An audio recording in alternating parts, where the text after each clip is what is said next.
When we say BTS, we think of massive fame, sold-out stadiums, and the unstoppable army. They seem totally untouchable, right? But what happens when global music legends aren't afraid to throw brutal shade at K-pop's biggest pride? Behind the glittering trophies, there are piercing, unfiltered critiques that left netizens absolutely speechless. Are they really universally loved, or is there a hidden clash of egos? Could these savage comments break them? Let's dive into the shocking truth. Number 7. RM, The Authenticity Crisis, a legendary producer's brutal swipe.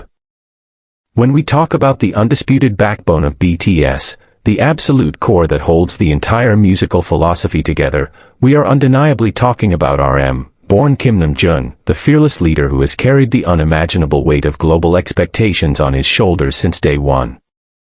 Imagine, for a second, being a teenager in the gritty, fiercely competitive, and completely unfiltered underground hip-hop scene of South Korea, operating under the moniker Runchranda, earning immense respect through raw freestyles and a pen game that could rival seasoned veterans, only to sacrifice that hard-earned street cred to debut in a mainstream K-pop idol group. From the very beginning of his career, RM faced brutal, unforgiving criticism from his own hip-hop peers, enduring mocking, condescending questions about whether wearing stage makeup and executing synchronized choreography stripped him of his hip-hop authenticity. He swallowed that bitter pill, channeled his deepest frustrations and existential crises into his lyrics, and essentially built the foundational ethos of BTS, the revolutionary idea of speaking your truth, loving yourself, and aggressively breaking the glass ceiling of societal expectations. Over the years, RM has amassed an incredibly staggering number of writing and producing credits registered under the strict guidelines of the Korea Music Copyright Association, KOMCA, currently holding well over 200 individual songs to his name, proving time and time again that he is not just a performer reciting lines, but a genuine artist, a profound poet, and a musical visionary. Yet, no matter how many streaming records BTS completely shattered, no matter how many massive stadiums they sold out across the globe, from the historic Wembley in London to the colossal SoFi in Los Angeles, the haunting specter of the manufactured, factory-made boy band stereotype always seemed to lurk in the shadows, particularly in the notoriously elitist, highly gate-kept circles of the Western music industry. Fast forward to the highly anticipated, intensely nail-biting period of the 2022 Grammy Awards. BTS had just delivered the performance of a lifetime, flawlessly executing a James Bond-inspired rendition of their mega-hit, Butter, and they were nominated once again, hoping to finally shatter the ultimate, most stubborn Western validation barrier. But the tension in the air was thick, palpable, and the industry's underlying bias was about to rear its ugly head in the most shocking, public way possible. Enter Mike Dean, a legendary, multi-Grammy-winning American record producer and audio engineer, a man who has fundamentally shaped the sound of modern, synth-heavy hip-hop through his extensive, iconic work with global titans like Kanye West, Travis Scott, Jay-Z, and The Weeknd. Mike Dean is a heavyweight, a synthesizer wizard whose opinion holds massive weight in the global music community, someone an artist like RM, who grew up obsessively studying Western hip-hop, would undoubtedly know and respect. So, when the official Recording Academy tweeted a seemingly innocent, engaging question asking their millions of followers to name a group that was smoother than BTS, the internet absolutely erupted when Mike Dean brutally quote-tweeted it with a sarcastic, venomous reply, anyone. But he didn't stop there. He went on an unexpected, chaotic Twitter rampage that left netizens completely paralyzed with shock. When loyal fans fiercely defended BTS, highlighting RM's prolific, officially documented songwriting credits and his deep, undeniable involvement in the creative process of the group's discography, Mike Dean threw the ultimate, most piercing insult you can hurl at a self-made musician. He openly and aggressively questioned their authenticity. He boldly claimed that just because someone's name is on a song's credits, it doesn't automatically mean they actually wrote it, heavily insinuating that RM and the rest of the members were merely taking the credit for the grueling work of an army of behind-the-scenes ghostwriters and corporate producers.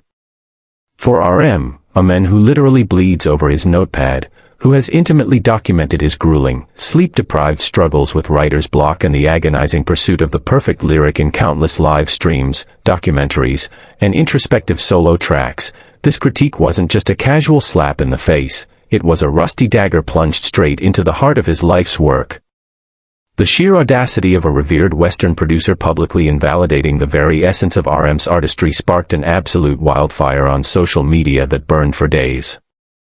Armies mobilized like a highly coordinated digital military force, pulling up undeniable receipts, Kamka screenshots, and raw behind-the-scenes footage showing RM locked in his personal studio, archive, meticulously crafting melodies, adjusting beats, and writing verses late into the night.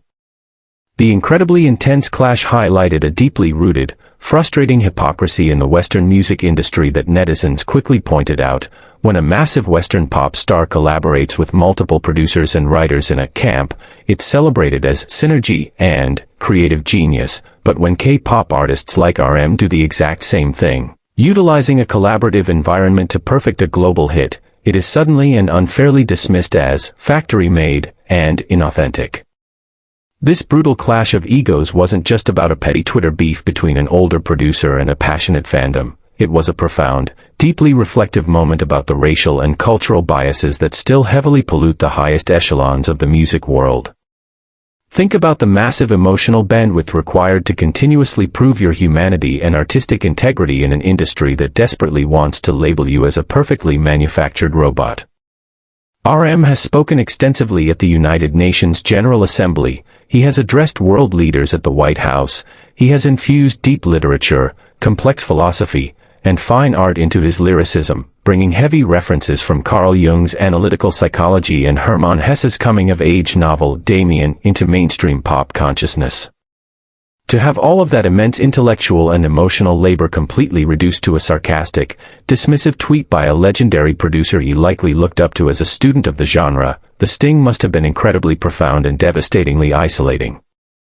Eventually, after feeling the relentless, unprecedented heat of the global army and perhaps realizing the sheer weight and consequence of his dismissive words, Mike Dean actually backtracked, issuing a public apology stating he was just trolling and expressing that he was angry about something else entirely, completely unrelated to BTS. But the damage was already done, the words were permanently etched into the digital ether, and the fragile illusion of a welcoming, unbiased global music community was entirely shattered. It showed the entire world that even at the absolute pinnacle of their careers, pulling in billions of streams and generating literally billions of dollars for the global economy, BTS members still have to fight tooth and nail for the most basic level of artistic respect that Western artists are handed by default. Yet, the tragedy and the undeniable beauty of RM as a leader is that he didn't engage in the messy mudslinging. He absorbs this kind of toxic poison and miraculously turns it into his next critically acclaimed masterpiece, continuously pouring his soul into projects like his deeply personal solo album Indigo, and the experimental Right Place, Wrong Person. The critique from a giant undeniably stung, casting a temporary shadow over the joyous celebration of their global impact, but it also served as a harsh, visceral reminder of the invisible, seemingly impenetrable walls BTS still has to break down in the West. It makes you deeply wonder, doesn't it? Will the Western elite ever truly look past the language barrier, the perfectly synchronized dancing, and the screaming legions of fans to finally see the raw, unadulterated poetry that RM has been bleeding onto the page for well over a decade? Or will they always try to actively diminish his undeniable genius simply because it comes in a package they can't fully control, commodify, or understand? The internet was left reeling, endlessly debating the true meaning of artistry in the modern digital age, and this legendary, heartbreaking clash will forever remain one of the most painfully unforgettable, thought-provoking moments in RM's relentless, uphill journey to be recognized not just as a K-pop idol, but as a true, undeniably authentic global musical force that demands unwavering respect. Are they truly afraid of his pen, or is it just the ultimate, tragic form of industry gatekeeping? Number 6, Jungkook, The World Cup Dilemma, a Western pop queen's moral boycott. When we speak of the absolute, undisputed center of BTS, the flawless ace who seems to effortlessly conquer every single challenge thrown his way, we are undoubtedly talking about Jungkook, the legendary golden magne who grew up right before our very eyes, evolving from a painfully shy, wide-eyed 15-year-old kid from the coastal city of Busan into a formidable, globe-conquering pop titan. Imagine the immense, suffocating pressure of being the youngest member in a group that practically carries the entire South Korean economy and cultural legacy on its back, a prodigy who was famously scouted by 7 different major entertainment agencies after a failed, tearful audition on the reality show Superstar K, ultimately choosing the then underdog, nearly bankrupt company Big Hit simply because he was absolutely mesmerized by RM's raw, underground rap aura. For nearly a decade, Jungkook was heavily sheltered within the fiercely protective, impenetrable brotherhood of his 6 older members, navigating the treacherous, shark-infested waters of global fame as a tightly knit, unbreakable unit. But in the late, heavily transitional months of 2022, the BTS universe experienced a monumental, deeply emotional tectonic shift. The group officially announced a temporary, heart-wrenching pause on group activities to fulfill their mandatory military service, forcing the members to finally step out of the comforting shadow of the collective and forge their own precarious, highly scrutinized solo paths. And for Jungkook, his very first massive, unprecedented solo endeavor wasn't just a standard single release or a typical, safe late-night American talk show appearance. It was an awe-inspiring invitation to headline the opening ceremony of the 2022 FIFA World Cup in Qatar, an event that mathematically commands the absolute attention of over 1 billion concurrent viewers worldwide, a colossal stage historically reserved for legendary, culturally defining icons like Shakira, Ricky Martin, and Jennifer Lopez. On paper, this was the ultimate, undisputed crowning achievement, a historic, deeply validating milestone that would firmly cement an Asian artist at the absolute pinnacle of global pop culture, proving that a Korean singer could unite the world just as effectively as any Western pop royalty. But there was a massive, incredibly dark, and highly controversial catch that would soon plunge Jungkook into the dead center of a vicious, unforgiving international crossfire. The host nation, Qatar, was completely engulfed in a massive, relentlessly publicized hurricane of severe human rights controversies, with Western media outlets endlessly broadcasting damning, heartbreaking reports regarding the systemic mistreatment of migrant workers who built the stadiums and strict, unforgiving laws concerning the LGBTQ+ community. The geopolitical tension leading up to the tournament was incredibly thick, palpable, and downright toxic, transforming what should have been a joyful sporting event into a highly volatile, strictly policed global moral battleground. This is exactly where the piercing, deeply consequential critique from massive international artists struck, casting a devastatingly dark, inescapable shadow over Jungkook's historic moment. Global pop queen Dua Lipa, an artist who commands massive respect, immense streaming numbers, and heavy cultural influence in the Western music industry, took to her heavily followed Instagram to post a stark, uncompromising statement aggressively shutting down rumors of her performing, explicitly declaring that she would only visit the country when it fulfilled all the human rights pledges it made. Shortly after, British rock legend Rod Stewart publicly and proudly boasted to the media that he had actively turned down a staggering, life-changing $1 million offer to perform, citing strict, unshakable moral objections. While these legendary Western artists did not maliciously tag Jungkook, publicly blast him by name, or explicitly target his artistry in their fiercely worded boycotts, their loud, highly publicized, and intensely celebrated moral stances functioned as a brutal, indirect critique of absolutely anyone who dared to step on that stage, effectively painting the participating performers as ethically compromised, money-hungry sellouts. The internet, a chaotic place notoriously devoid of nuance and heavily prone to mob mentality, immediately weaponized the words of these Western superstars, aiming a ferocious, unapologetic wave of venomous backlash squarely at Jungkook's chest. The digital ecosystem literally turned into a toxic war zone overnight, with the names of Dua Lipa and Jungkook trending side by side in a vicious proxy war. For netizens, the contrast was painfully jarring and deeply controversial. While Western darlings were being universally praised, awarded invisible medals of honor, and canonized as heroic, morally pure activists for simply staying home in their mansions, the 25-year-old South Korean superstar was being violently dragged through the digital mud, Accused of being willingly complicit in human rights abuses simply for accepting a monumental gig to sing a song about unity and chasing dreams. The critique was incredibly Menahawk, piercing, suffocating, and dripping with Western superiority, because it suddenly and unfairly placed the entire, crushing weight of Middle Eastern geopolitical reform onto the shoulders of a single K-pop singer. Imagine the agonizing, deeply isolating psychological torment Jungkook must have endured in those critical, sleepless weeks leading up to the performance. Here he was, stepping onto the biggest, most intimidating, and intensely pressurized stage of his entire life, completely alone, stripped of the comforting presence of RM's leadership, Jimin's reassuring glances, or Suga's stoic calm, carrying the immense, fragile pride of his entire nation and continent, all while being intensely scrutinized by a Western industry that seemed eagerly perched like vultures, waiting to watch him fail morally and professionally. If he backed out, he would be unprofessionally abandoning a historic, monumental opportunity for Asian representation on a global scale, disrespecting the very dream he had chased since he was a child. If he performed, he had to swallow the bitter, condescending judgment of his international peers who viewed him from their ivory towers.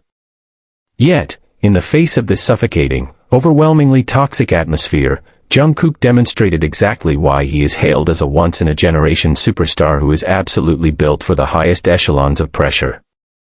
On the actual day of the opening ceremony, amid the sweltering, unforgiving desert heat of Al Bayt Stadium, completely ignoring the intense, deafening global noise and political outrage, he stepped out into the blinding stadium lights clad in a striking, glittering black outfit, and delivered a flawlessly executed, historically iconic performance of the official anthem, Dreamers.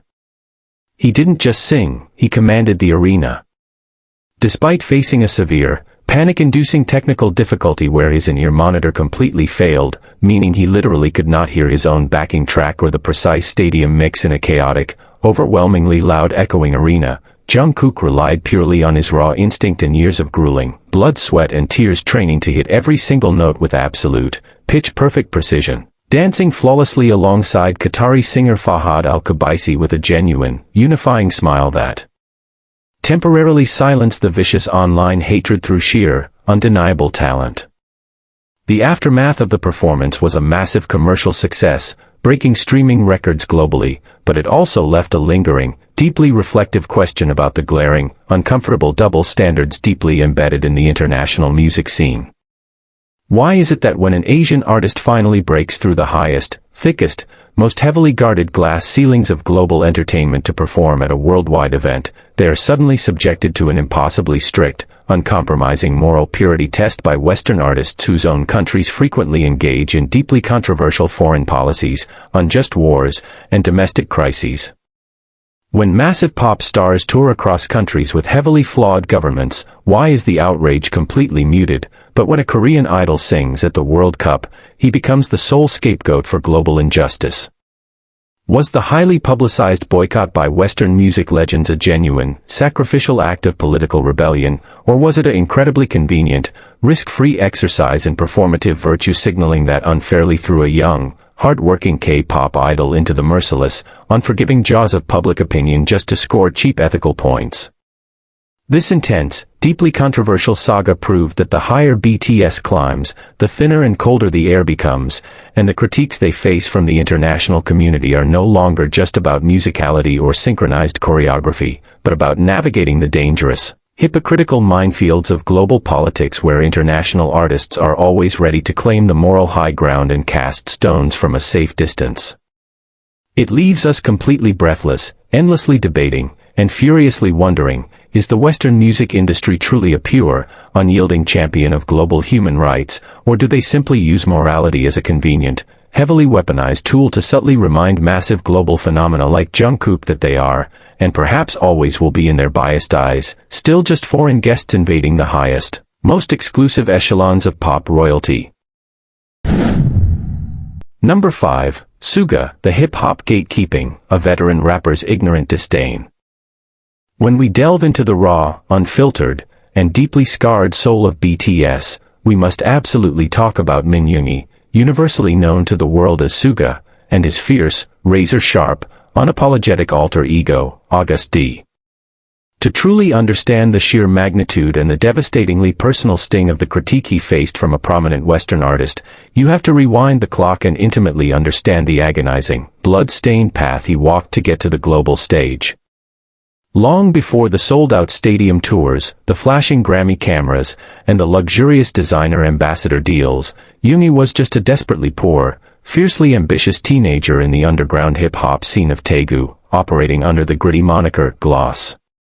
He wasn't bred in a cushy, heavily funded corporate training facility. He survived in the dark, unforgiving trenches of street rap, constantly fighting a brutal, daily war against extreme poverty, severe social anxiety, and a deeply debilitating depression that he would later document so vividly and painfully in his critically acclaimed solo mixtapes. Imagine the heartbreaking, deeply sobering reality of a young prodigy having to make the agonizing choice between spending his last $2 on a meager bowl of noodles just to survive the night, or using that exact same money to pay for a bus ride home, often choosing to walk hours in the freezing, biting cold so he could simply afford to eat. He sold his meticulously crafted, heavy-hitting beats for absolute pennies, was constantly ripped off by older, manipulative producers, and famously shattered his shoulder in a horrific, traumatizing motorcycle accident while working a dangerous, illegal delivery job just to pay his school tuition, a devastating, potentially career-ending injury he kept a terrifying secret from his agency out of the sheer, paralyzing fear that they would shatter his only dream and kick him out of the debut lineup. Suga is an artist who literally bled for hip-hop. He studied its deepest roots, fiercely respected its culture, and utilized the genre exactly as it was originally intended in the Bronx, as a powerful, revolutionary vehicle for marginalized voices to scream their absolute, unfiltered truth into a world that violently refuses to listen. Fast forward to the dazzling, high-stakes, intensely scrutinized glamour of the 2022 Grammy Awards. BTS had ascended to an unimaginable, godlike status in the global music industry, carrying the massive, suffocating weight of Asian representation on their perfectly tailored shoulders. Yet, waiting maliciously in the shadows of this historic, monumental triumph was a vicious, deeply unsettling, and completely unprovoked attack from Joe Budden, a Grammy-nominated American rapper who had transitioned into one of the most prominent, highly influential, and heavily listened to hip-hop broadcasters in the Western media landscape. On his massively popular, globally syndicated podcast, Budden didn't just offer a constructive, purely musical critique of BTS's pop-infused discography, which would have been completely fair game for any music critic. Instead, he launched into an aggressive, venomous, and blatantly xenophobic tirade that left the entire internet completely paralyzed with utter shock and disbelief. With hundreds of thousands of listeners tuning in, Budden proudly, loudly, and arrogantly proclaimed that he absolutely hated BTS, viscously mocking their very presence at the prestigious award show.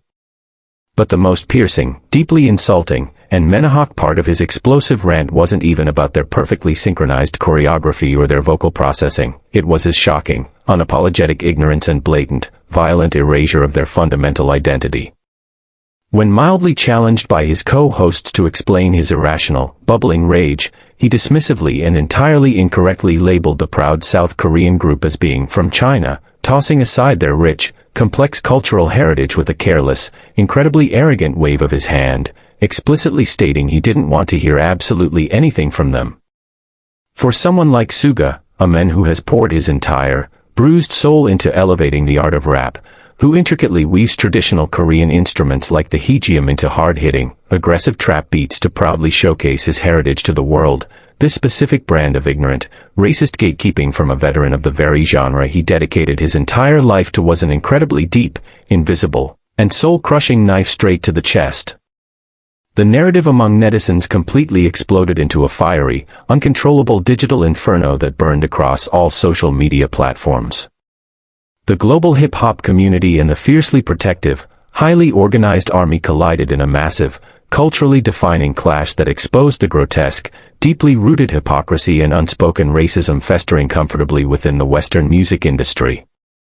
How could hip-hop, a beautiful, powerful genre historically built by black artists on the fundamental principles of combating prejudice, overcoming systemic oppression, and demanding respect from a cruel society, harbor prominent, heavily platformed figures who so openly and comfortably peddle cheap xenophobia against Asian artists. It wasn't just a critique of a K-pop boy band, it was a violent, dismissive erasure of Min Yoongi's humanity, his agonizing lifelong struggles, and his undeniable, hard-earned artistic genius. The internet furiously pulled up undeniable receipts, flooding timelines with translated lyrics from Suga's deeply personal tracks like The Last, where he bravely details his horrifying visits to a psychiatric ward, and Daechwita, a sprawling, cinematic masterpiece of lyricism and production that has been heavily praised by actual, open-minded musical scholars worldwide. They aggressively highlighted the sheer, laughable absurdity of an aging, incredibly bitter podcast host attempting to violently drag down an artist who was casually dropping multi-platinum, genre-bending masterpieces while effortlessly bridging massive global cultural divides. The sheer audacity of a Western artist demanding absolute, unwavering respect for his own culture while gleefully, unapologetically disrespecting the origins and artistry of international musicians sparked a massive, highly emotional conversation about the terrifying, deeply unfair reality of breaking into the heavily guarded American market. It forces us to take a hard, deeply uncomfortable look in the mirror and intensely reflect on the towering, invisible walls of prejudice that still strongly exist in the 21st century. Imagine the immense, suffocating psychological restraint it must have taken for Suga, a man historically known for his fiery, razor-sharp tongue and his absolute, unwavering refusal to suffer fools gladly, to maintain his dignified, stoic silence in the face of such loud, aggressively ignorant disrespect. But perhaps that is the ultimate, most devastating revenge of Min Yoongi. He doesn't ever engage in petty, pathetic internet mudslinging or desperate, clout-chasing podcast beefs. Instead, he internalizes that toxic, agonizing poison, locks himself entirely inside his genius studio, and brilliantly alchemizes that intense, burning frustration into his phenomenal, history-making solo album, D-Day, completely obliterating streaming records and selling out massive, brutal arenas across the globe entirely on his own, leaving his bitter, aging detractors continuously choking on the dust of his unparalleled, untouchable success.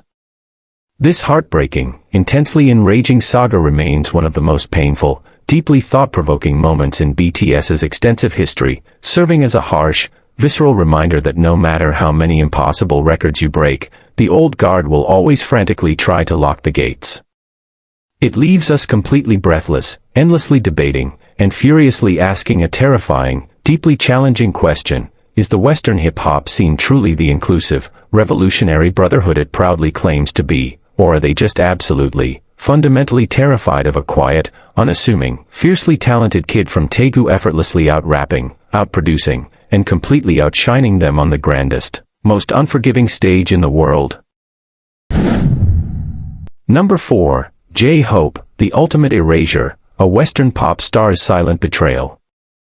When we desperately search for the absolute, undeniable, and pulsating heartbeat of BTS, the incredibly fierce, meticulously precise dance captain who single-handedly orchestrates the group's legendary, perfectly synchronized movements while simultaneously radiating an aura of impenetrable, blinding positivity, we are unequivocally talking about Jungkook, universally adored as J-Hope. To truly, deeply understand the sheer magnitude of the disrespect and the agonizing, invisible critique he faced from a massive Western pop star, you have to rewind the tape and intimately understand the grueling, bone-crushing foundation upon which J-Hope built his global empire. Long before the sold-out, multi-million-dollar stadium tours, the flashing Grammy cameras, and the incredibly lucrative luxury fashion ambassador deals with Louis Vuitton, Hoseok was a terrifyingly formidable force in the gritty, fiercely competitive, and entirely unforgiving underground street dance battles of his hometown, Gwangju.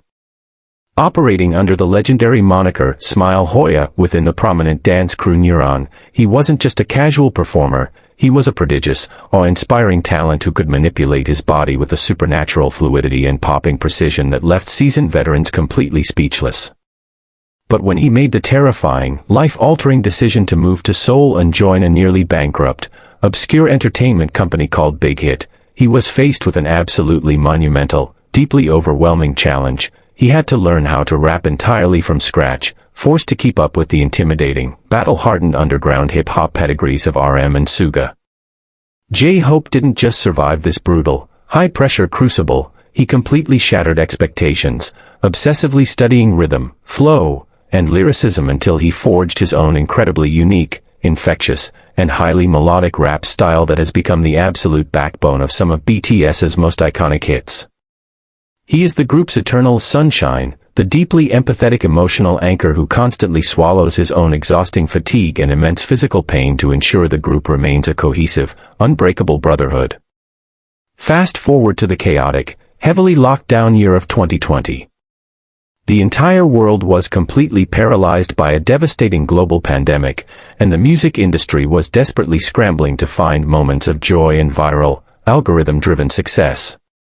BTS had already begun completely dismantling the towering, heavily guarded walls of the Western music industry with their record-breaking English single, Dynamite, but they were also actively engaging in strategic, highly anticipated international collaborations. Enter Jason Derulo, a massive, globally recognized Western pop and R&B star with a long history of chart-topping, radio-dominating hits, who had recently stumbled upon a massive, incredibly lucrative viral TikTok trend utilizing a catchy, infectious beat created by New Zealand producer Josh 685. Derulo quickly capitalized on this massive digital wave, releasing the track Savage Love, which enjoyed substantial, undeniable success on social media platforms and international charts. However, despite its massive viral reach, the song was completely struggling to conquer the ultimate, most coveted, and heavily gatekept pinnacle of global music success, the absolute #1 spot on the highly competitive, intensely scrutinized Billboard Hot 100 chart in the United States.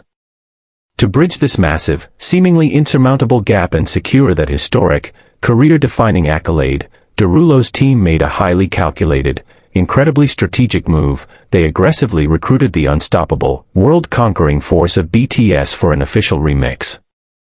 This wasn't just a simple, lazy feature where the artists merely phone in a few generic, auto-tuned English lines. J-Hope and Suga took the track, completely dismantled it, and elevated it to an entirely new, unimaginable artistic echelon.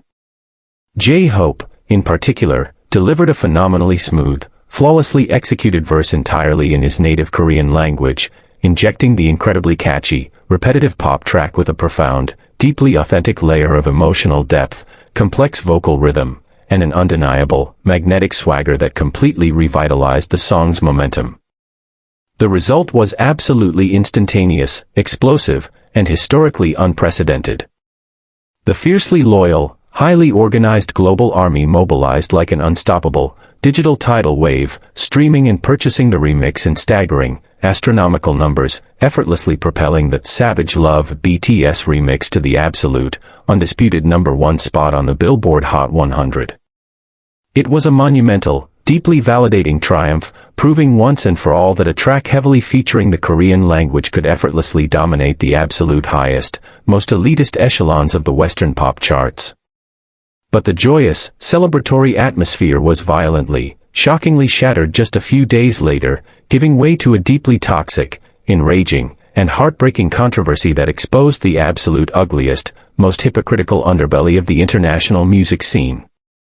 To celebrate this historic, highly coveted #1 milestone, Jason Derulo hosted a massive, lavish, and incredibly extravagant celebration party, completely surrounded by his massive entourage. He enthusiastically took to his highly followed social media platforms, posting a highly produced, heavily edited, and aggressively flashy video where he joyously popped expensive champagne, eagerly devoured a custom-made celebratory cake, and exuberantly thanked a long, extensive list of people. He loudly and publicly thanked his management team, his record label, his publicists, and even random, casually associated social media influencers who had helped boost the song's visibility. But in a move of breathtaking, mind-boggling arrogance and blatant, unapologetic disrespect, he completely, intentionally, and loudly omitted any mention whatsoever of BTS. He didn't tag them in the caption, he didn't mention their names in the video, and he completely ignored the massive, undeniable fact that it was explicitly the BTS remix, and the relentless, unparalleled buying power of their fan base, that had finally dragged his song across the finish line to the #1 spot. In the cutthroat, fiercely competitive global music industry, this kind of glaring, intentional omission is not just a simple, innocent oversight or a casual social media mistake, it is the ultimate, most devastating, and profoundly insulting silent critique an artist can ever deliver.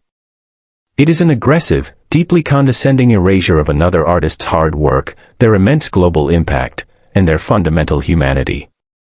By completely erasing J-Hope's brilliant, chart-topping Korean verse from his celebratory narrative, Derulo was essentially projecting a toxic, infuriatingly arrogant message to the entire world. He was violently reducing BTS, a group of critically acclaimed, deeply respected, and fiercely hard-working musicians, into a mere, disposable marketing algorithm, a convenient, temporary tool to be mercilessly used for massive chart validation and then immediately, carelessly discarded into the digital trash the very second the highly coveted trophy was securely in his hands. The internet, predictably and entirely justifiably, absolutely exploded into a fiery, uncontrollable digital inferno of pure, unadulterated outrage. Netizens and armies across the globe were completely paralyzed with shock and disgust at the sheer, unmitigated audacity of a Western artist so blatantly, comfortably disrespecting the biggest musical act on the planet.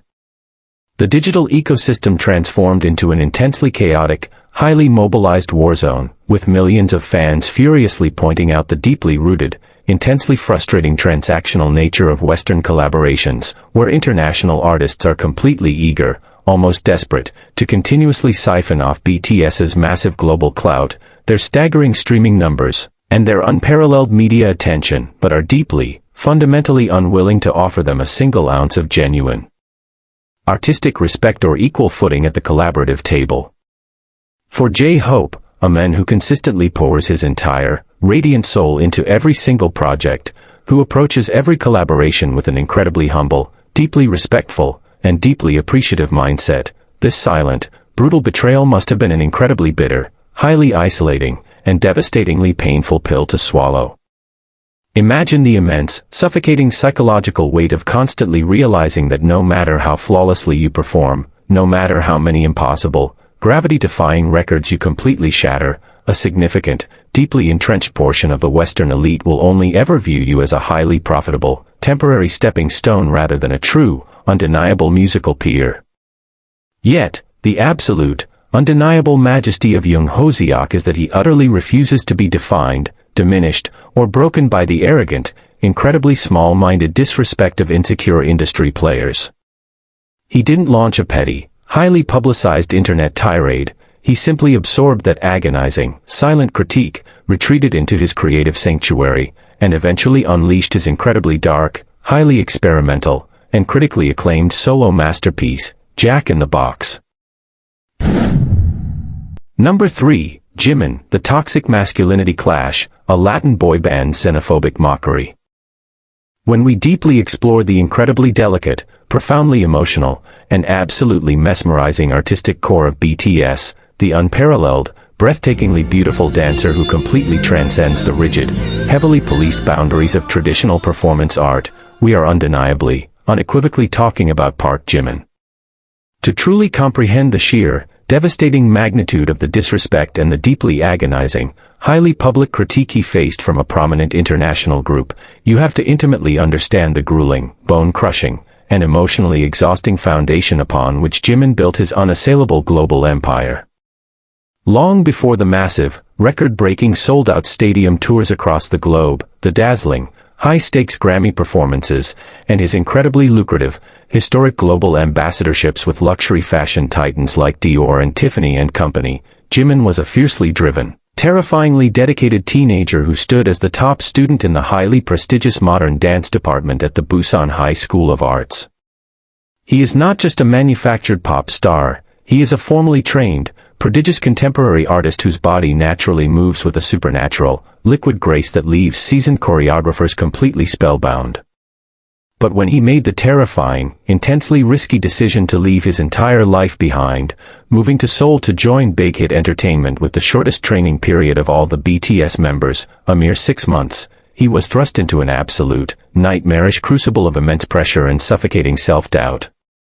Jimin is notoriously, heartbreakingly known for his brutal, almost punishing perfectionism. He is an artist who has vividly documented his severe, agonizing struggles with body image, famously enduring terrifyingly strict, physically debilitating diets, and shedding bitter, inconsolable tears backstage over the slightest, barely noticeable microscopic voice crack during a live performance. He poured his absolute literal blood, sweat, and tears into forging a profoundly unique, gender-defying artistic identity, embracing a breathtaking, elegant androgyny, utilizing his remarkably high, angelic countertenor vocal register, and executing violently precise yet elegantly soft choreography to essentially become the beautiful, captivating black swan of the group. However, it is precisely this stunning, barrier-breaking, and unapologetically delicate artistry that made him a highly visible, incredibly vulnerable target for the toxic, heavily gate-kept, and aggressively hyper-masculine standards of the international music industry. Fast forward to the highly transitional, deeply volatile year of 2018, a period when BTS was aggressively, relentlessly shattering the supposedly impenetrable, towering walls of the Western music market and firmly establishing themselves as a terrifyingly massive global phenomenon. Enter CNCO, a highly manufactured, massively popular Latin American boy band put together by the notorious music mogul Simon Cowell, a group heavily promoted and celebrated for their traditional, highly aggressive, machismo-driven brand of Latin pop. During a highly publicized, widely broadcast interview on the prominent Enrique Santos show for iHeartRadio Fiesta Latina, the hosts intentionally brought up the massive, undeniable, and historically unprecedented global success of BTS, essentially asking the Latin group for their professional thoughts on their formidable international peers. In a fiercely competitive, highly professional global industry, you would naturally expect a baseline level of mutual respect, or at the very least, a basic, media-trained polite acknowledgement of their staggering, history-making achievements. Instead, what happened next was a shocking, entirely unprovoked, and brutally xenophobic display of arrogant mockery that left the entire internet completely paralyzed with disgust and utter disbelief. Rather than acknowledging the immense, undeniable talent of the South Korean septet, the members of CNCO aggressively laughed, arrogantly and delusionally declaring that BTS was simply the Korean version of CNCO, completely ignoring the massive, undeniable fact that BTS fundamentally writes, produces, and choreographs their own deeply philosophical music. But the critique completely crossed the line from petty, competitive jealousy into downright, viciously hateful territory when the host and the band members began actively, loudly mocking the Korean language, utilizing highly offensive, deeply racist fake accents and literal gibberish to maliciously parody BTS's lyrics and vocal delivery. While they didn't explicitly shout Jimin's name, this highly publicized, deeply ugly, and aggressively condescending mockery was a direct, visceral, and incredibly menohawk attack on the absolute core of everything Jimin perfectly represents. By violently laughing at their language, their meticulously crafted visuals, and their distinct vocal styling, these international artists were essentially launching a brutal, heavily weaponized critique against the beautiful, non-toxic masculinity and the delicate, high-register vocal artistry that Jimin bleeds for every single night on stage. They were aggressively projecting the deeply entrenched, intensely frustrating, and highly prejudiced Western/Latin industry stereotype that K-pop artists, and particularly beautifully expressive, gracefully elegant male performers like Jimin, are somehow entirely illegitimate, completely devoid of raw talent, and purely reliant on superficial, heavily manufactured visuals rather than actual, unadulterated musical prowess. For an intensely sensitive, fiercely hard-working artist like Jimin, who has literally starved himself and worked his body to the point of severe physical collapse just to perfectly execute his breathtaking, gravity-defying stages, to have his fundamental identity, his mother tongue, and his entire life's work casually, cruelly reduced to a cheap, highly offensive, racist punchline by his own international industry peers on a massive radio platform must have been a profoundly isolating, agonizingly painful, and bitterly devastating experience. The internet, notoriously unforgiving and fiercely protective, absolutely exploded into a massive, highly coordinated, and intensely fiery digital inferno. The global army, alongside countless horrified casual netizens and cultural critics, immediately mobilized into a terrifyingly efficient digital task force, aggressively pulling up undeniable, high-definition receipts and completely tearing CNCO's ignorant, profoundly arrogant critique to absolute shreds. Fans flooded timelines with mesmerizing, unedited, pure vocal clips of Jimin flawlessly executing incredibly complex, highly demanding acrobatic contemporary dance routines while perfectly belting sky-high, emotionally devastating high notes, a level of raw, multitasking artistic mastery that the members of the heavily mocking Latin group could not even begin to fathom, let alone execute on their absolute best day. The intense, culturally defining clash completely exposed the deeply ugly, festering underbelly of toxic masculinity and deeply ingrained xenophobia that still heavily pollutes the global boy band ecosystem, strongly highlighting the terrifying, uncomfortable reality that international artists are often completely, deeply terrified of a foreign group that effortlessly conquers the world without ever heavily relying on the tired, aggressively macho stereotypes of the past. Yet, the absolute, undeniable, and deeply poetic majesty of Park Jimin is how he ultimately, completely, and permanently silenced this vicious, heavily platformed international disrespect. He didn't waste a single precious breath engaging in the pathetic, low-vibration mudslinging or demanding a highly publicized, disingenuous apology. Instead, he simply continued to elevate his breathtaking art to an unimaginable, entirely untouchable echelon, eventually unleashing his incredibly raw, emotionally devastating, and critically acclaimed solo album Face.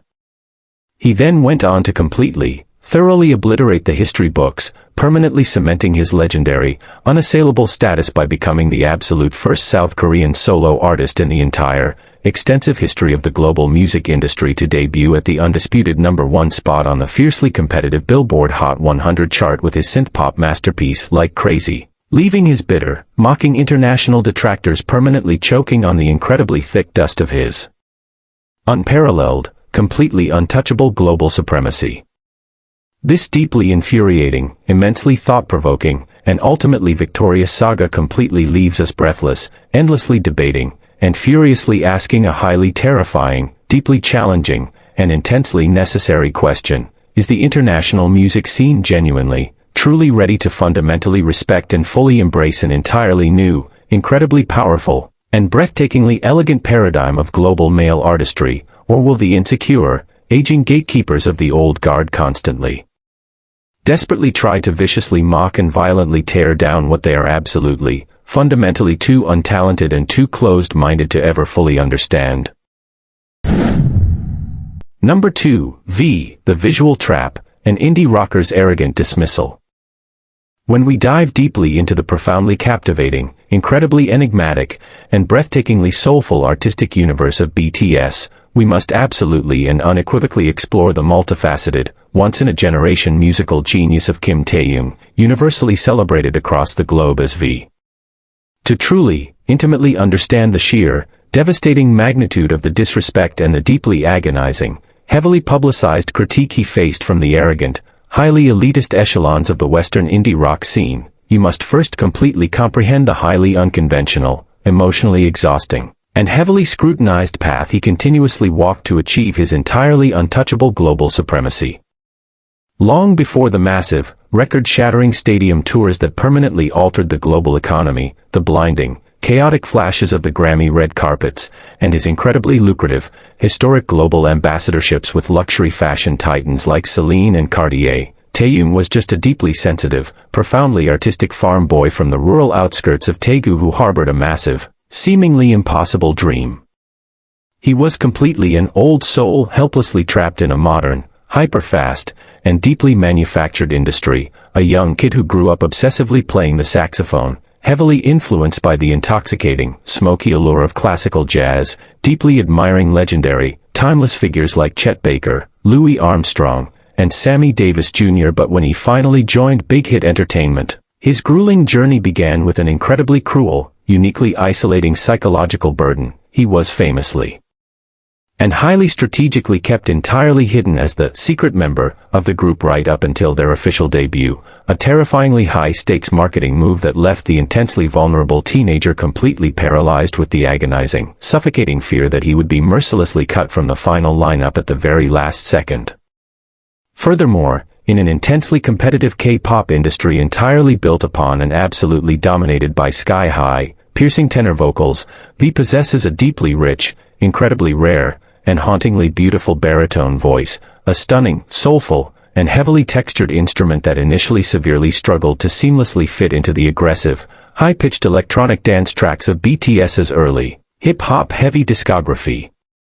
He had to meticulously, painstakingly train his unique vocal cords to reach unimaginably high registers, completely tearing down and violently rebuilding his singing technique while simultaneously battling the deeply frustrating, overwhelmingly reductive, and intensely toxic label of merely being the group's designated visual.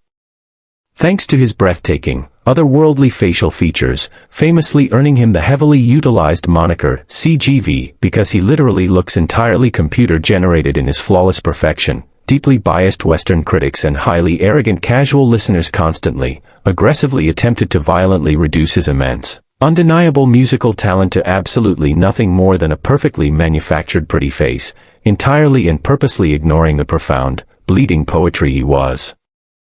obsessively writing in his personal, dimly lit studio late at night. Fast forward to the highly polarized, deeply transitional era when BTS was fiercely planting their massive flag as the absolute undisputed global pop titans, completely disrupting and violently tearing down the highly guarded, notoriously elitist Western music hierarchy. Enter the highly vocal, fiercely gate-kept, and aggressively arrogant Western indie and alternative rock scene, a specific musical ecosystem historically known for its incredibly toxic, deeply pretentious, and heavily policed obsession with authenticity. Prominent, heavily platformed, and often intensely cynical figures within this specific space, most notably embodied by the controversial, highly outspoken indie rock frontmen who continuously dominate Western festival circuits, began launching unprovoked, deeply condescending, and violently dismissive verbal attacks against the very existence of K-pop and monumental groups like BTS.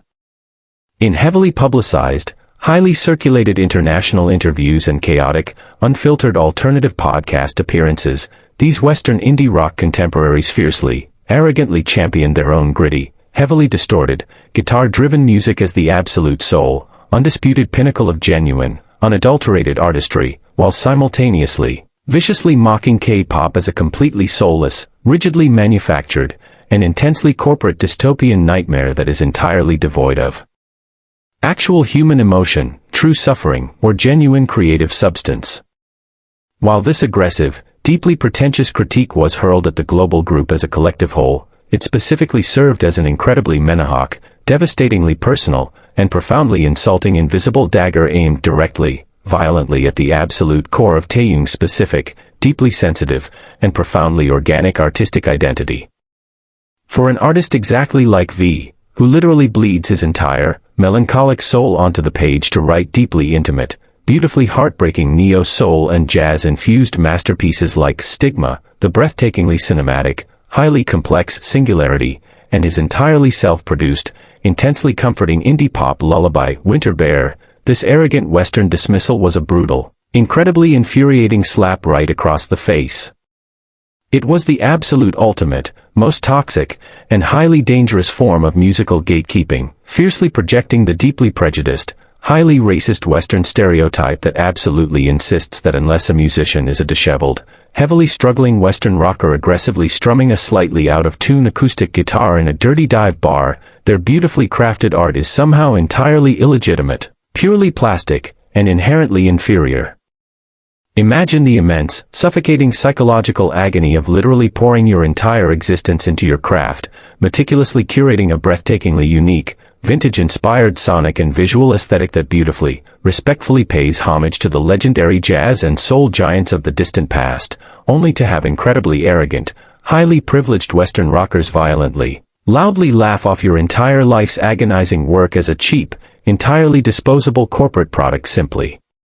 because you occasionally wear perfectly tailored designer suits, execute flawless, gravity-defying choreography, and choose to passionately sing your absolute heart out in a beautiful Asian language they arrogantly refuse to ever learn. The internet, fiercely protective, intensely loyal, and highly mobilized, absolutely erupted into a massive, uncontrollable digital wildfire of pure, unadulterated, and righteous outrage. The global army, completely paralyzed with intense disgust at this blatant, unapologetic, and incredibly loud display of Western musical superiority, immediately transformed the global digital ecosystem into a highly coordinated, heavily armed, and totally inescapable war zone. Furious fans aggressively flooded social media timelines with massive waves of undeniable, high-definition, raw vocal receipts, completely and thoroughly tearing the incredibly pretentious indie rock critique to absolute, microscopic shreds. They proudly, aggressively showcased V's undeniably brilliant, incredibly complex solo vocal performances, actively highlighting the staggering, awe-inspiring, and breathtaking vocal control explicitly required to flawlessly execute the seductive, R&B-heavy, and deeply unpredictable vocal runs in singularity, all while simultaneously delivering a mesmerizing, emotionally devastating, and physically exhausting theatrical contemporary dance routine, an incredibly terrifying level of raw, multi-tasking artistic mastery and deeply profound theatrical storytelling that is bitter, heavily mocking indie rock detractors could not ever possibly hope to achieve on their absolute best, most chemically inspired day of their entire careers. The intense, culturally defining, and highly explosive clash completely exposed the deeply ugly, festering underbelly of intense intellectual snobbery, profound elitism, and undeniable, deeply rooted xenophobia that still heavily pollutes the Western alternative music scene, heavily highlighting the terrifying, intensely uncomfortable reality that the old, slowly dying guard of Western rock is absolutely, fundamentally, and deeply terrified of a beautiful, deeply soulful South Korean baritone artist who can effortlessly, casually command massive, global stadiums while seamlessly blending modern, hard-hitting pop beats with the melancholic, sophisticated grace of classic, old-school jazz. Yet, the absolute, undeniable, and deeply poetic majesty of Kim Taehyung is precisely how he ultimately, completely, and permanently silenced this vicious, heavily platformed, and highly toxic international disrespect with his signature, deeply elegant, and completely unbothered, impenetrable stoic grace. He completely, absolutely refused to ever lower himself to their incredibly toxic, low-vibration level of pathetic, desperate, clout-chasing internet mudslinging. Instead, he simply absorbed that agonizing, deeply condescending invisible critique, retreated entirely into his beautiful, vintage-inspired creative sanctuary, and eventually, highly strategically unleashed his highly anticipated, critically acclaimed, and globally dominating solo debut album, Layover. Number 1. Jeon, The Dead Weight Accusation, a Western mogul's ultimate disrespect. When we reach the absolute, undeniable, and emotional pinnacle of BTS, the incredibly steadfast, fiercely protective, and deeply nurturing eldest brother who literally held the fragile group together through their darkest, most terrifying storms, we are unequivocally talking about Kim Seokjin, universally and affectionately known as Jeon. To truly, intimately comprehend the sheer, devastating magnitude of the disrespect and the intensely agonizing, deeply humiliating critique he faced from the arrogant, highly exclusive echelons of the Western music industry, you must first completely, fundamentally understand the incredibly painful, emotionally grueling, and heavily scrutinized foundation upon which Jeon built his breathtaking vocal legacy. Long before the massive, record-shattering global stadium tours, the blinding flashes of the Grammy red carpets, and the incredibly lucrative, historic global ambassadorships with luxury fashion houses, Seokjin was just a strikingly handsome, deeply ambitious university student majoring in acting at the prestigious Konkuk University, entirely devoid of any professional singing or dancing background. When he was famously street-casted by Big Hit Entertainment entirely based on his breathtaking, otherworldly visuals, he was violently thrust into a terrifying, intensely high-pressure crucible, surrounded by terrifyingly gifted musical prodigies and battle-hardened underground rappers. Imagine the immense, suffocating psychological agony and the absolutely crushing imposter syndrome of constantly feeling like you are lagging entirely behind, forcing yourself to stay awake in the freezing, dimly lit practice rooms until 4 in the morning, aggressively practicing basic dance steps until your entire body physically breaks down, all while desperately trying to mold your untrained vocal cords into a flawless, world-class pop instrument. Jeon did not possess natural, inherent pop genius. He literally had to carve his incredible talent out of solid, unforgiving rock through sheer, bloody determination, eventually forging what Grammy panel experts would later widely praise as the silver voice, an incredibly stable, highly resonant, and deeply emotional belting tenor that effortlessly anchors the group's most difficult, sky-high harmonies. Fast forward to the highly polarized, deeply transitional era when BTS was fiercely, relentlessly tearing down the massive, heavily guarded walls of the Western pop market. As the group's undeniable global dominance completely shattered the traditional, highly manufactured Western pop formulas, a vicious, deeply unsettling, and heavily coordinated wave of disrespect emerged from prominent Western music moguls, aging pop producers, and cynical international music commentators. These deeply arrogant, highly platformed industry insiders, men who had historically built and brutally destroyed the biggest Western boy bands of the 90s and 2000s, began launching unprovoked, aggressively condescending, and violently dismissive verbal attacks against the unnecessary size of BTS. In highly publicized interviews and intensely cynical industry podcasts, they aggressively championed the deeply toxic, heavily prejudiced Western stereotype that vehemently insists any pop group larger than 4 or 5 members is simply a cheap, entirely disposable corporate gimmick. But the most piercing, deeply insulting, and Menahawk part of this aggressive Western critique was how they specifically, maliciously targeted the oldest member, actively attempting to violently reduce Jin's immense, hard-earned musical talent to absolutely nothing more than a perfectly manufactured, entirely talentless pretty face.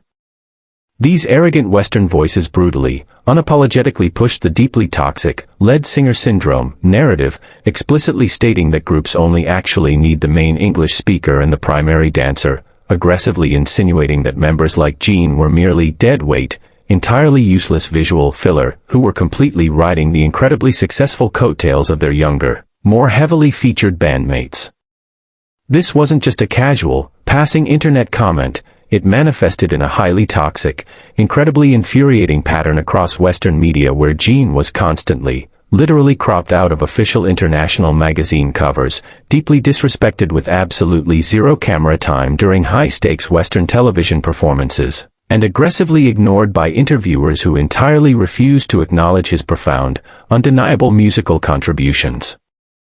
For an intensely sensitive, fiercely hard-working artist exactly like Jeon, who had literally poured his entire, bruised soul into brutally overcoming his severe, deeply ingrained insecurities, openly confessing his agonizing self-doubt in his emotionally devastating, critically acclaimed solo track, Awake, where he heartbreakingly sings that he might never truly fly like those flower petals. This arrogant Western dismissal was a brutal, incredibly infuriating knife straight into his most intensely guarded, bleeding vulnerabilities. The internet, fiercely protective, intensely loyal, and highly mobilized, absolutely erupted into a massive, uncontrollable digital wildfire of pure, unadulterated, and righteous outrage. The global army, completely paralyzed with intense disgust at this blatant, unapologetic, and incredibly loud display of Western musical superiority and blatant erasure, immediately transformed the global digital ecosystem into a highly coordinated, heavily armed, and totally inescapable war zone.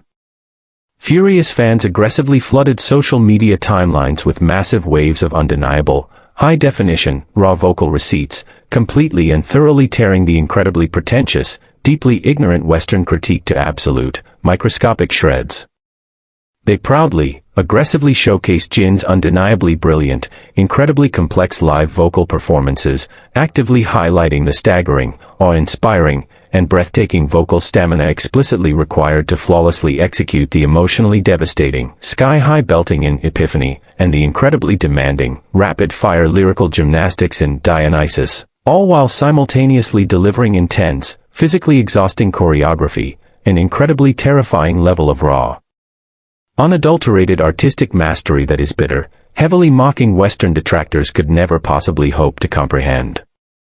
The intense, culturally defining clash completely exposed the deeply ugly, festering underbelly of intense intellectual snobbery, profound elitism, and undeniable, deeply rooted prejudice that still heavily pollutes the Western pop machinery, strongly highlighting the terrifying, intensely uncomfortable reality that the arrogant Western industry is absolutely, fundamentally entirely incapable of understanding a beautifully egalitarian musical brotherhood that completely rejects their toxic, hyper-individualistic superstar formula. Yet, the absolute, undeniable, and deeply poetic majesty of Kim Seokjin is precisely how he ultimately, completely, and permanently silenced this vicious, heavily platformed, and highly toxic international disrespect. He absolutely refused to ever let their incredibly toxic, desperately arrogant narrative diminish his radiant, entirely unbreakable spirit. Instead, he simply absorbed that agonizing, deeply condescending invisible critique and formed a beautiful, historically unprecedented, and entirely genuine musical brotherhood with a true, legendary international titan who actually understood his immense worth, Chris Martin of Coldplay. When Jeon was preparing to agonizingly leave his beloved fans for his mandatory military service, completely ignoring the intense, deafening global noise and deeply pretentious Western pop outrage constantly swirling around him, he powerfully joined forces with Coldplay to co-write and release his breathtakingly beautiful, emotionally devastating solo masterpiece, The Astronaut. He then traveled completely across the globe to Buenos Aires, Argentina, stepping out onto a massive, blinding stadium stage to perform the song live alongside the legendary British rock band, standing fiercely and proudly in front of a completely awestruck, deafeningly loud crowd of over 100,000 screaming fans. In that incredibly majestic, historically triumphant, and entirely unforgettable moment, passionately belting his beautifully written Korean lyrics alongside one of the most respected musicians on the entire planet, Jeon delivered the ultimate, most devastating, and absolutely irrefutable musical answer to absolutely anyone who ever dared to dismiss his undeniable, hard-earned genius as mere filler. He completely, undeniably proved to the entire world that his magnificent silver voice possesses the immense, terrifying power to effortlessly command global stadiums and deeply heal millions of hearts, permanently cementing his legendary, unassailable status as an incredibly brilliant, completely indispensable global musical force.